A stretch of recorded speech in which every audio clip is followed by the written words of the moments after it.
And welcome to hour 2 of Wake Up America Weekend. You know, we were so excited to get to this hour, we did it 30 seconds early. So it's March 12th. I'm Carl Higbee. And I'm Allison Maloney. Welcome to Wake Up America Weekend. Here are some of the stories we're following for you this morning. Now, Russian forces appearing to make progress as they slowly make their way to Ukraine's capital city of Kyiv. Tanks and artillery heavily pounding areas already under siege. Yeah, and cybersecurity, a major concern right now. The safety of our power grid is now being analyzed. We have the tips to keep you and your information safe coming up in this half hour. And surging gas prices, President Biden putting the blame squarely on Russian President Vladimir Putin, which is no help to Americans being forced to rethink their priorities and their budgets. Yeah. And let's get right to Eastern Europe this morning. Correspondent Sarah Williamson is standing by in the Ukraine capital, where Russian troops are slowly making their way. Sarah, we also know that you had an exclusive interview with a former Ukrainian president. Yeah. That's right, Alison. Good morning, and good morning to you too, Carl. Before we get to that interview, I just want to clarify a few things. I appreciate the way that you're wording there, Alison, as you said that they are slowly making their way to the capital, because this morning before I came to you, I was listening to some other US networks who have been covering this, and the way that they have their wording as they have been saying that Ukrainian forces, Russian forces rather, have been shelling the capital. And that's actually not true. What they are saying is that they are shelling the outskirts of the capital, which they have already been doing for weeks now. These words that we are hearing in other US media outlets is the same areas that they have already been doing for weeks. They're talking about Brovary, they've been talking about Irpin, they're talking about Hostomel, and they're talking about Bucha. These areas have been under constant fire already since almost the beginning of this war. And this is the language that we are hearing in this in other US media outlets that are saying, basically putting this under the same umbrella term of Kyiv. Yes, this is Kyiv, but it's the Kyiv Oblast, as it's called, which is the Kyiv territory. It's not necessarily the Kyiv city or Kyiv proper. So the Russian troops are actually in Kyiv territory, but they're not necessarily in Kyiv city. In fact, the bulk of the Russian forces are around 15 miles away from the capital still. So they are closing in on the city, but they are still a long way away.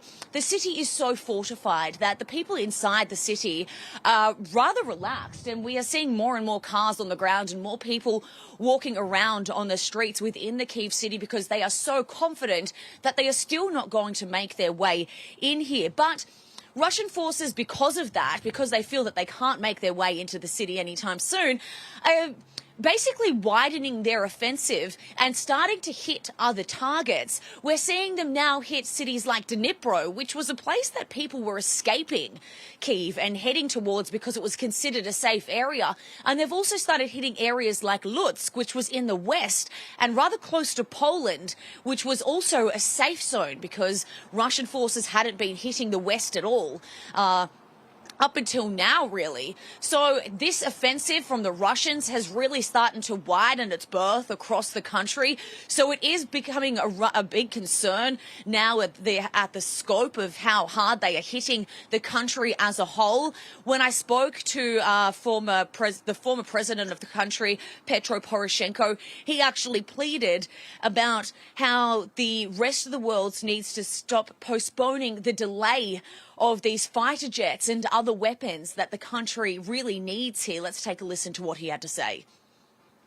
Please, don't use the bureaucratic machine to postpone or to delay jet flight supply, anti-aircraft supply, anti-tank supply, ammunition supply. We need it now.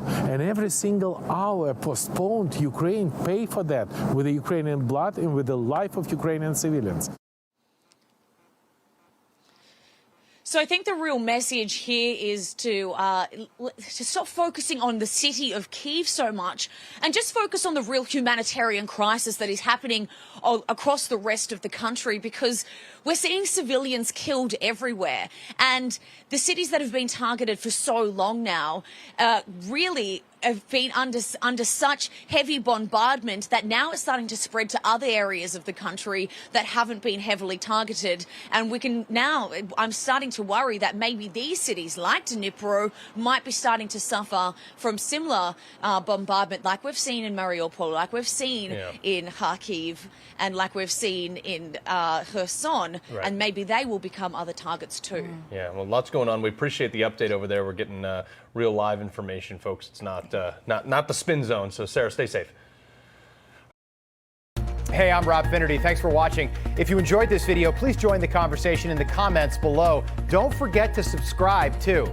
Hit the bell icon to be alerted to breaking news. And remember, there's a whole lot more on Newsmax TV, America's fastest growing cable news network. Newsmax TV, we're real news for real people.